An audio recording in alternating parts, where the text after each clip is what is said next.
আলাইকুম। আসসালামু আলাইকুম। ওয়েলকাম আসসালাম। Welcome doctor Saqlain. Thank you so আমরা মাচ। থ্যাংক ইউ সো খুবই মাচ। আনন্দিত এবং আপনাকে অভিনন্দন আমাদের অনুষ্ঠানে এসেছেন। Thank you so much. সবাইকে শুভেচ্ছা। আজকে আমাদের এই পর্বে এমন একজন ব্যক্তিত্ব এসেছেন যার বিশেষণে একেবারেই অবাক হওয়ার মতো কিছু আছে। ব্যক্তি জীবনে উনি একজন ভাস্কুলার সার্জন, ইব্রাহিম কার্ডিয়াকে উনি আছেন ডিপার্টমেন্টাল হেড, এবং ওনার জীবনে শুধু এই ডাক্তারি পেশায় নয়, এর বাইরে উনি নিউজ প্রেজেন্টার অ্যাসোসিয়েশনের প্রেসিডেন্ট।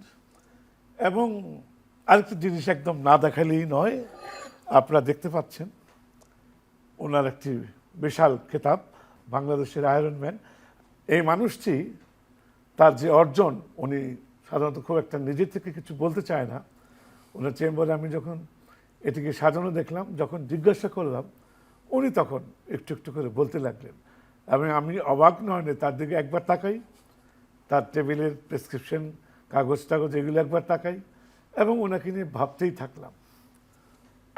এখানে দুটো খাম আমরা শুরু করব। এটি একটি ছোট্ট আনন্দের রেশ, একটি আপনি নেবেন থ্যাংক ইউ। প্লিজ। লটারি খুলে করতে হচ্ছে দেখেন, নাকি? একটা শব্দ পাবেন। ভয় পাচ্ছি তো, কি আছে না আছে। দুঃখ। দুঃখ।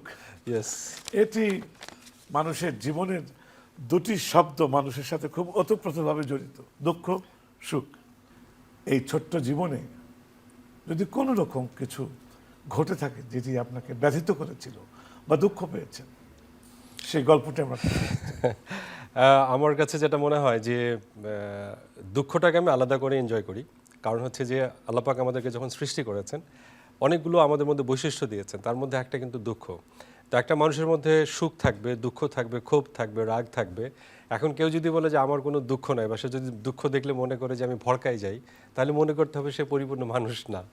তো আমার কাছে ছোটোখাটো এরকম অনেকগুলো দুঃখ এসেছিল, কিন্তু সেগুলোকে আমি একেবারে মনে করবো যে সাময়িক। যেমন আমি প্রথম যখন আমি এইচএসসি পাশ করি, তো আমার ছোট থেকে আমি বড় হয়েছিলাম যে আমি আর্মি অফিসার হব। তো আমি যখন পরীক্ষা দিতে গেলাম, তো আর্মি অফিসারের সেই সময় 18 বছরের নিচে আর দিবে না আর কি। কিন্তু আমার সার্টিফিকেটে কয়েক মাস কম ছিল, 18 বছর তখনও হয়নি। তো তখন আমি যখন অ্যাপ্লাই করলাম, আমাকে তখন আর দেয়া হলো না আর কি। তো মনে হচ্ছে যেন আমার স্বপ্নটা একদম ভেঙে গেল, আমি পরীক্ষা দেওয়ারই সুযোগ পেলাম না। সেটা ছিল আমার আসলে প্রথম দুঃখ আর কি। দ্বিতীয়, আমি যখন পরবর্তীতে একটা পর্যায়ে মেডিকেল কলেজে চান্স পেলাম, ঢাকা মেডিকেল কলেজে, তখন আবার কিন্তু ওই দুঃখটা আমার কনভার্ট হয়ে আবার কিন্তু সুখে কনভার্ট হয়ে গেল। তো এরকম বিভিন্ন সময়ে বিভিন্ন ধরনের দুঃখ এসছে, বাট আমার কাছে ওইরকম আমি মানে আলাদা করে উল্লেখ করতে চাই না, কারণ প্রত্যেকটা দুঃখ আমাকে আসলে এক ধাপ এগিয়ে নিতে সাহায্য করেছে। সেই জন্য আমি সেগুলোকে আলাদাভাবে আসলে ওইভাবে মনে রাখি না বা মনে করতে চাই না। তাহলে তো আমরা অবলীলায় বলতে পারি দুঃখকে জয় করার মতো মানসিকতা, শক্তি ধারণ এবং উৎসাহ উদ্দীপনা সবই আপনার মধ্যে বিদ্যমান। দর্শকবৃন্দ, ভাস্কুলার সার্জন উনি, তো ওনার থেকে শুনতে চাই ওনার সাবজেক্টটা কি, কেন এর প্রয়োজন, মানব জীবনের কি দরকার, উনি আপনাদের নিশ্চয়ই খুব সুন্দর করে বুঝিয়ে বলবেন। ভাই, আমরা একটু শুনতে চাই। এটা আসলে Please on the camera. এটা আসলে আমার একটা চমৎকার অভিজ্ঞতা। সেটা হচ্ছে যে আমি যখন এইচএসসি পাশ করার পরে মেডিকেল কলেজে ভর্তি পরীক্ষা দিলাম, তো ঠিক আমি যখন পরীক্ষা দিতে যাচ্ছি, আমার মা তখন অসুস্থ। আমি হাসপাতালের বেডে মাকে রেখে আসলে ভর্তি পরীক্ষা দিতে গেলাম। তো অনেকে মনে করছিলেন যে আমি হয়তোবা, আমার মা কান্নাকাটি করছিলেন, তো অনেকে ভাবছিলেন যে হয়তোবা অসুস্থতার কারণে মা কান্নাকাটি করছে। আসলে মার টেনশন ছিল যে আমি যদি মেডিকেল কলেজে চান্স না পাই, সেজন্য আম্মা আসলে এক ধরনের টেনশনে ছিলেন। যাই হোক, পরবর্তীতে আমি যখন মেডিকেলে চান্স পেলাম, ডাক্তার হয়ে গেলাম, তখন একটা স্বপ্ন নিয়ে বড় হচ্ছিলাম যে আমার মার যেহেতু হার্টের রোগ আছে, আমি হার্টের সার্জন হতে চাই। এবং পরবর্তীতে আলহামদুলিল্লাহ আমি হার্টের সার্জারিতে ডিগ্রি নেওয়ার জন্য যে উচ্চতর ডিগ্রিটি আছে কার্ডিওভাস্কুলার অ্যান্ড থোরাসিক সার্জারি, সেটি আমি সম্পন্ন করি। একটা পর্যায়ে দেখলাম যে আমার মা যে রোগটাতে ভুগছেন, সেই ধরনের রুগীরা যখন আমার সামনে চলে আসে, আমি খুব অসহায় ফিল করি বা আমার খুব কষ্ট হয়। আমি দেখা যাচ্ছে যে খুব বেশি প্রেশার ফিল করা শুরু করলাম। তখন আমার কাছে মনে হলো যে আমার কাছে যদি একই রুগীরা আসে, আমি হয়তোবা আমার মার স্মৃতিটা বারবার চোখের সামনে ভাসবে, আম্মা কীভাবে অসুস্থ হয়েছিলেন, এইগুলোর কারণে আমার কাছে মনে হলো যে আমি এক ধরনের প্রেশার ফিল করছি। তখন আমি যেহেতু আমি মিডিয়ায় কাজ করতাম, আমি লেখালেখি করতাম, একই দিকে ডাক্তারি করতাম, সারা বিশ্বের একটা ডাটা পেলাম যে সারা বিশ্বে প্রতি 30 সেকেন্ডে একজন মানুষ পা হারায় এবং বাংলাদেশে ডায়াবেটিস রোগীর সংখ্যা প্রচুর। ডায়াবেটিস রোগীরা অকালে পা হারাচ্ছেন, সাধারণ রোগীর তুলনায় এই পা হারানোর সংখ্যা অনেক বেশি। এবং বাংলাদেশে বলা হয় যে অন্যতম কিলার হচ্ছে রোড ট্রাফিক অ্যাক্সিডেন্ট। এখানে প্রচুর রোগীরা হাত পা হারাচ্ছেন এই অ্যাক্সিডেন্টের কারণে। তখন আমার কাছে মনে হয়েছে যে ভাস্কুলার সার্জনের অভাবে মানুষ অকাল পঙ্গুত্ব বরণ করছে। আমরা অনেক সময় বলছি যে আপনার জীবনটা অনেক বেশি প্রয়োজন, কিন্তু দেখা যাচ্ছে যে তার পাটা না থাকলে জীবনটা বেশি দিন আর টিকে না। তখন আমার কাছে মনে হলো যে আমি যদি ভাস্কুলার সার্জারিতে ক্যারিয়ার করি তাহলে আমার যে মা কেন্দ্রিক যে অস্বস্তি সেটা একদিকে থাকছে না, আমি প্রচুর পরিমাণ রুগী আছে যাদেরকে সেবা করতে পারবো, মানুষকে সচেতন করতে পারবো আমার মিডিয়া এবং অ্যাওয়ারনেসের মাধ্যমে, এবং থার্ড যেটা ছিল যে আমি কিছু ম্যান পাওয়ার তৈরি করতে পারবো যে ম্যান পাওয়াররা এই ধরনের রুগীদেরকে সাহায্য করতে পারবে। এবং আলহামদুলিল্লাহ আমি এটা আসলে তিনটাই পেরেছি। এবং শুধুমাত্র বাংলাদেশে আমি ম্যান পাওয়ার তৈরি করছি না, বিদেশি অনেক চিকিৎসক কিন্তু আমাদের ডিপার্টমেন্টে আসছেন ভাস্কুলার সার্জারিতে উন্নত ট্রেনিং নেওয়ার জন্য। এই মুহূর্তে উগান্ডা এবং সোমালিয়ানও 3 জন ডাক্তার আমাদের এখানে আছেন। তো এই যে ভাস্কুলার সার্জারিটাকে নিয়েই আমি আসলে শুরুটা করেছিলাম। তো আমাদের দেশে দেখা যাচ্ছে যারা ডায়াবেটিসে আক্রান্ত তাদের পায়ে ঘা হচ্ছে, যারা ধূমপান করছেন, অনিয়ন্ত্রিত ডায়াবেটিস আছে, অনিয়ন্ত্রিত প্রেশার আছে, তাদের হাতে এবং পায়ে ব্লক হচ্ছে। আমাদের যেরকম হার্টে ব্লক হয় হাতে এবং পায়েও ব্লক হয়। হার্টে যেরকম আমরা বাইপাস অপারেশন করি হাতে এবং পায়েও আমরা বাইপাস অপারেশন করি। আমাদের হার্টে যেরকম রিং পরাই আমাদের পায়েও আমরা সেরকম রিং পরাই। এক একটা পা এক একটা ফুল হচ্ছে আমাদের কাছে ফুলের মতো, এবং এই ফুলগুলোকে বাঁচানোর জন্য একজন ভাস্কুলার সার্জন যুদ্ধ করে থাকেন। এবং আমার মনে হয় যে এরকম একটা যুদ্ধ থেকে আমার সঙ্গে আপনার পরিচয় হয়েছিল। হ্যাঁ, দর্শকবৃন্দ আপনারা দেখলেন কি চমৎকারভাবে উনি আমাদের বিশ্লেষণ করে গেলেন। সাকলান ভাই, আপনাকে অনেক অনেক ধন্যবাদ। আমি নিজেও আজকে অনেক কিছু শিখলাম, জানলাম, যদি আপনার সঙ্গে আমার বেশ কিছু দিনের সখ্যতা। আচ্ছা, আপনার প্রতি আকর্ষণ হওয়ার আরও অনেক ব্যাপার এখানে কাজ করে। যেভাবে হোক জেনেছি আপনি বাংলাদেশ নিউজ প্রেজেন্টার অ্যাসোসিয়েশনের সভাপতি। নিশ্চয়ই এর একটি ব্যাকগ্রাউন্ড আছে, নাহলে আপনি সভাপতি হতেন না। আমরা একটু শুনতে চাই। খুবই সংক্ষেপে যদি বলি, আমি মেডিকেল কলেজের 5ম বর্ষের একটা র্যাক ডে অনুষ্ঠান হয়, আমি সেটা আয়োজন করতে গেলাম। তো আমি আয়োজক ছিলাম, কিন্তু দেখা গেল যে সবাই অনেক পারফর্ম করছে, আমি কিছু পারফর্ম করতে পারছি না। তখন আমাকে সবাই বললো যে তোকে কিছু না কিছু করতেই হবে। তখন আমি নিজের লেখা একটা রম্য রচনা আমি সেখানে উপস্থাপন করি, একেবারে সংবাদ পাঠকরা যেভাবে পাঠ করে ওই স্টাইলে। সবাই খুব খুশি হলো, কিন্তু কিছু উচ্চারণে ভুল এরকম একটা পাওয়া গেল। তখন আমার একটা ফ্রেন্ড এসে বললো যে তোর মধ্যে নিউজ প্রেজেন্টার হওয়ার মতো একটা ফিগার আছে। তখন আমি আসলে নিজেকে যাচাই করবার জন্য একটু নিউজ প্রেজেন্টেশন কোর্সে গিয়ে ভর্তি হই, শুরু করি প্র্যাকটিসটা। একটা পর্যায়ে দেখলাম যে এটা অনেক টাফ ব্যাপার। যারা নিউজ প্রেজেন্টার তাদের কাছে একটা একটা স্বপ্নের মতো মনে হতো, কারণ তারা একটা চ্যানেলের অ্যাম্বাসেডার এবং তাদেরকে দেখে অনেক কিছু শেখার আছে। মাঝখানে অনেকগুলো পথ আমাকে পাড়ি দিতে হয়েছে। আমি বিভিন্ন চ্যানেলে উপস্থাপক হিসেবে কাজ করার একটা পর্যায়ে আসলে সুযোগ পাই নিউজ প্রেজেন্টার হওয়ার, এবং আলহামদুলিল্লাহ গত বছর সেই নিউজ প্রেজেন্টারদের যে সংগঠন এনবিএ নামে পরিচিত সেটির ইলেকশন হয়, এবং সেখানে আমি প্রেসিডেন্ট হিসাবে আমাদের যারা সদস্য আছেন বিভিন্ন চ্যানেলের বেসরকারি টেলিভিশন এবং রেডিও নিউজ প্রেজেন্টাররা তারা আমাকে ভোট দিয়ে নির্বাচিত করেন। আবারও আরেকবার অভিনন্দন। Thank you. আচ্ছা, আমি জানি যে আপনার ব্যস্ততা জীবনটা, আপনি অদ্ভুত একটি মানুষ। আমার কাছে লেগেছে এই কারণে, রোজান মাসে আপনার সাথে আমার পরিচয় ঘটে। প্রথম দেখাতেই আপনি কিন্তু আমাকে হসপিটাল থেকে যেতে দেননি। যতটুকু করার আপনি কিন্তু করে দিয়েছেন।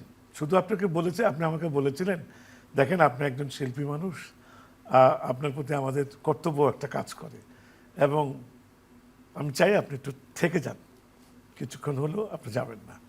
আমি জানি গানের প্রতি আপনার ভক্তি অনেক। এখানে যদি আপনি আমাদের 2টি লাইন একটু নিজে গেয়ে শোনাতেন, আমি আজকে আপনার জন্য 2টি লাইন করব, প্লিজ। আমি খুব খুশি। মানে আমি আসলে আপনাকে একটা রিকোয়েস্ট করেছিলাম অপারেশন চলাকালীন সময় একটা গান গাওয়ার জন্য, আজকে মনে হয় সেটার একটা শাস্তি পাচ্ছি। কারণ আমি বলি, অনেকে বলি যে আমার আসলে কণ্ঠ আছে সেখানে সুর নাই। এখন আপনি বলেছেন, আমি মনে হয় ফার্স্ট টাইম কোথাও গিয়ে একটা চেষ্টা করতে পারি আর কি। দর্শকরা দেখুক আপনার ভার্সেটাইল ট্যালেন্টটা। এই স্কেলটা ধরে নাও, বা উনি ধরুক, তোমরা ধরো। ডাক দিয়েছেন দয়াল আমার, এটা বলতে পারি এন্ড্রু কিশোরের মনে হয়, এটা চেক করে রাখেন, ইনসার্ট হিসেবে কাজে লাগতে পারে।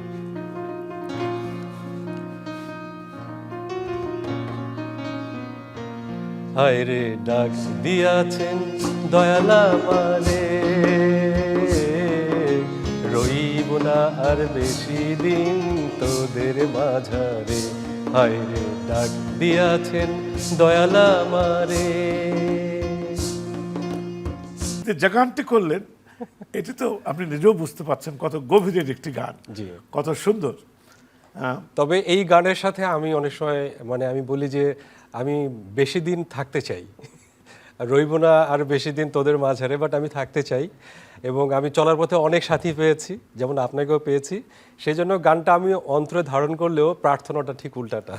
অনেকদিন আমাদের থাকতে হাদিসে চাই। কিন্তু আছে, খুব স্পষ্ট করে রাসূলুল্লাহ বলেছিলেন যে তোমরা সহজেও মৃত্যুকে কামনা করো না। জি, এই কথাটার মিনিং নিশ্চয়ই খুব স্ট্রং। ইয়েস, আমি আসলে সবসময় বলি যে আমি একটা স্পেশাল বেবির বাবা, তো সে কারণে আমি সবসময় বলি যে আল্লাহ আমাকে একটু বেশি সময় বাঁচতে দিও, যাতে আমার বেবিটাকে আমি বেশি সময় টেক কেয়ার করার সুযোগ পাই। একই সঙ্গে যেহেতু আমার রুগীরা আছেন, আমাকে আল্লাহ সেই সক্ষমতাটা দিয়েছেন যে আমি একজন মানুষকে হাঁটার যে সচল করবার যে সক্ষমতাটা, আপনি জানেন যে জন্মের পরে একজন মানুষ হাঁটতে পারে না, আস্তে আস্তে সে হাঁটিটি করে পা হাঁটাটা শেখে।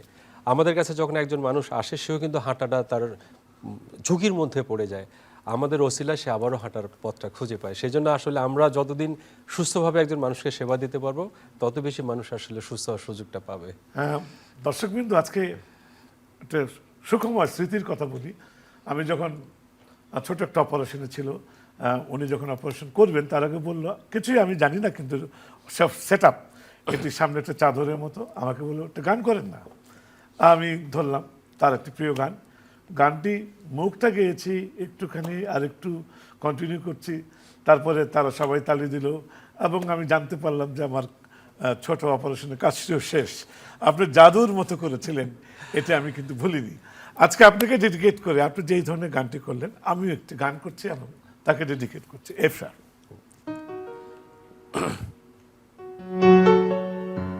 এই যে দুনিয়া কিসের লাগিয়া এত যত্নে গড়াই আছেন, তোমরা গাও। এই যে দুনিয়া কিসের লাগিয়া এত যত্নে গড়াই আছেন, এই যে দুনিয়া ছাই বানাইয়া মানুষ, যেমনি নাচো তেমনি নাচো মানুষের কি, যেমনি নাচাও তেমনি নাচি, তেমনি নাচি তুমি আমি খাই আল্লাহ তুমি খাওয়াইলে আমি খাই। আপনার সঙ্গে মিল রেখে গানটি করলাম। দি আয়রন ম্যান, যেদিন আপনার চেম্বারে প্রথম দেখেছিলাম আমি খুবই অবাক হয়ে গেছিলাম। এই জিনিসটার যখন আমি পুরোটা জানতে পারলাম, আমি নীরবে নিভৃতে আপনার দিকে কয়েক মিনিট তাকিয়েছিলাম। আপনার নিশ্চয়ই মনে পড়ে। আপনার এই আয়রন ম্যানের বিষয়টি দর্শকদের জানুক, শুনুক, এটা আমি প্রাণ থেকে চাচ্ছি। একটা ডাক্তারের পক্ষে কি সম্ভব, এটা একটু যদি বলতে। আসলে আমি যেহেতু চিকিৎসক এবং আমি যেহেতু মানুষকে সচেতন করবার জন্য কাজ করি, আমি চাই যে মানুষরা স্বাস্থ্য সচেতন হোক, তারা এক্সারসাইজ করুক, দিনের অন্তত 1 ঘন্টা নিজের জন্য ব্যয় করুক। এখন মানুষকে আমি সুস্থ রাখতে চাই, বা আমার কাজ হচ্ছে মানুষকে সুস্থ রাখার জন্য কাজ করা। আমি নিজেই যদি সুস্থ না থাকি, তাহলে মানুষকে কিভাবে সুস্থ রাখবো? সে কারণে আমি আসলে সামনে একটা অনুপ্রেরণা রাখবার জন্য আমি একটা উদ্যোগ নেই। আমি প্রথমেই বাংলাদেশের যে সবচেয়ে বলা হয় ফাইনেস্ট অ্যাডভেঞ্চার, যেটি টেকনাফ থেকে সেন্ট মার্টিন পর্যন্ত যে বঙ্গোপসাগরটি আছে, এটি প্রায় 16.1 কিলোমিটার। প্রথম চিকিৎসক হিসাবে আমি 16.1 কিলোমিটার 6 ঘন্টা 41 মিনিটে সাঁতার দিয়ে পার করি। এটি বাংলাচলের নামে পরিচিত। এটি 2021 সালে আমি পার করার পর আমি ডিসিশন নেই যে আমি পরবর্তীতে একটা বড় ট্রায়াথলেট আছে, যেটি অবহেলিত কিন্তু সারা পৃথিবীতে এটির খুবই সুনাম, সেটা হচ্ছে ট্রায়াথলেট, অর্থাৎ সাঁতার, সাইকেল এবং দৌড়ের সমন্বয়ে যে প্রতিযোগিতা, সেটি আসলে ট্রায়াথলেট নামে পরিচিত। এটার যে হাফ ডিস্টেন্স আমি 2022 এবং 23 সালে আমি মালয়েশিয়ার সম্পন্ন করার পর, সফলভাবে ফিনিশ করার পর সিদ্ধান্ত নেই যে আমি পরবর্তী রেস অর্থাৎ 2025 সালে জার্মানিতে ইউরোপিয়ান চ্যাম্পিয়নশিপ ছিল ট্রায়াথলেটের, সেখানে আমি একমাত্র প্রতিনিধি হিসেবে বাংলাদেশ থেকে অংশগ্রহণ করি।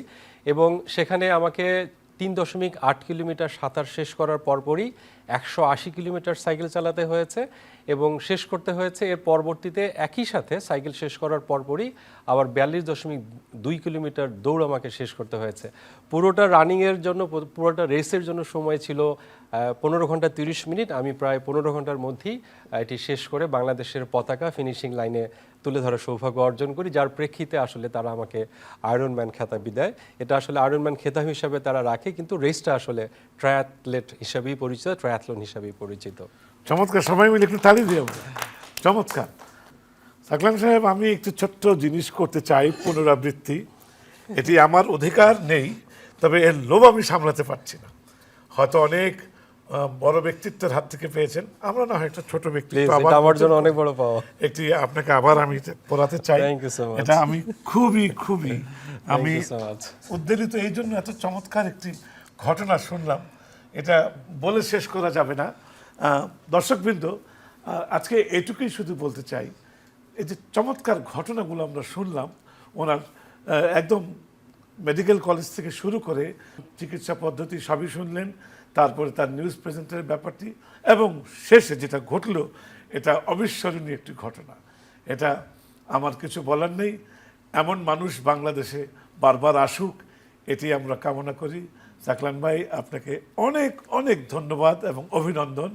দর্শকবৃন্দ, আপনারা ভালো থাকবেন। অনেক কিছু জানলেন, শুনলেন, আপনাদেরকে আবারও শুভেচ্ছা। তোর তরে হায় মন উড়ে যা, তুই সে থাকিস দূরে।